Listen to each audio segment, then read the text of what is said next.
পেপারের মধ্যে এই ডিজাইনগুলো কি করে করলাম সেটাই আজকে তোমাদের সঙ্গে শেয়ার করব। তো প্রথমে আমি লাইন টেনে নিয়েছি। তো এখানে আমি 3টা লাইন টেনেছি। নিচের লাইনে আমি আরকা করেছি। তো প্রত্যেকটা আরকাই সমান শেপের করেছি। তারপর কিছুটা ডিস্টেন্স রেখে নিচের দিকে আবার লাইন টেনেছি। টানার পর আমি ভেতরের দিকে বক্স করেছি। তো এখানে আমি চারকোনা বক্স করিনি, কিছুটা লম্বা টাইপের করেছি এবং ডবল করে লাইন টেনেছি। তো ডবল করে লাইন টানার পর আমি ভেতরের দিকে মন্দির টাইপের কিছুটা ডিজাইন করে তার ভেতরের দিকে আমি স্বস্তিক চিহ্ন দিয়েছি। তো প্রত্যেকটা স্বস্তিক চিহ্নই আমি প্লাস চিহ্ন দিয়ে করেছি। তো প্লাস চিহ্ন দিয়ে লাইনগুলোকে টেনে টেনে দিয়েছিলাম এবং চার সাইডে 4টা গোল করে দিয়েছি। তো এভাবে প্রত্যেকটা স্বস্তিক চিহ্ন করেছি।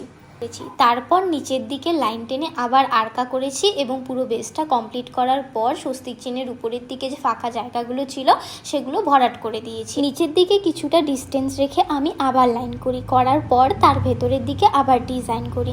তো এটাও এক ধরনের স্বস্তিক চিহ্নই করেছিলাম। তো এটা একদমই অন্যরকমভাবে করেছি। তো নর্মাল সিম্পল ডিজাইনে কিন্তু এরম টাইপের ডিজাইনগুলো খুব একটা লাগে না।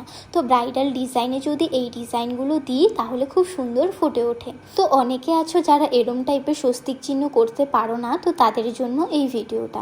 তো আজকের এই ডিজাইনটা তোমাদের কেমন লাগলো তো তোমরা অবশ্যই জানিও। আর তোমরা নেক্সটে কেমন টাইপের ডিজাইন দেখতে চাও সেটাও জানিও।